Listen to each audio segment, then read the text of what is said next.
سوال ہے کہ قبرستان میں جب تدفین کے لیے جاتے ہیں تو وہاں جگہ نہیں ہوتی، مگر سائیڈ میں درخت جھاڑیاں وغیرہ ہوتی ہیں جن کے نیچے کوئی قبر نہیں ہوتی، تو کیا ان درختوں یا جھاڑیوں کو کاٹ کر قبر بنا سکتے ہیں؟ بالکل بنا سکتے ہیں۔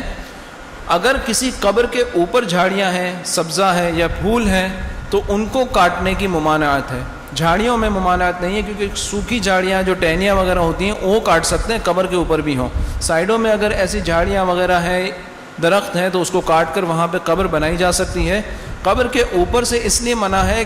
کیونکہ ہر طرح اللہ تعالیٰ کی تسبیح کرتی ہے، اور جب وہ قبر کے اوپر ہوتی ہے تو اس کی تسبیح کی وجہ سے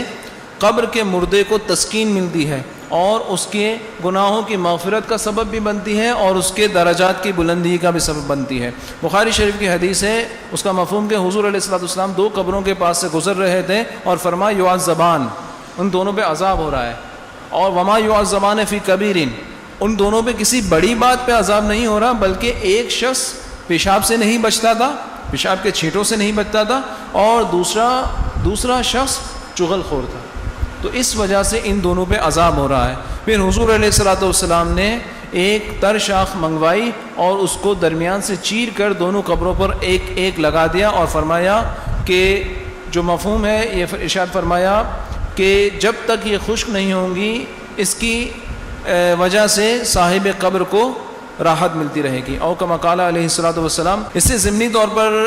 دو مسئلے اور بھی معلوم ہوتے ہیں۔ ایک تو یہ کہ حضور علیہ السلام کو قبر کے اندر کا حال بھی پتہ ہے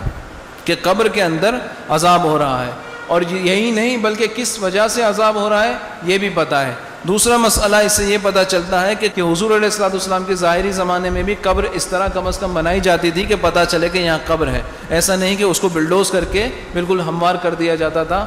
واللہ تعالی عالم۔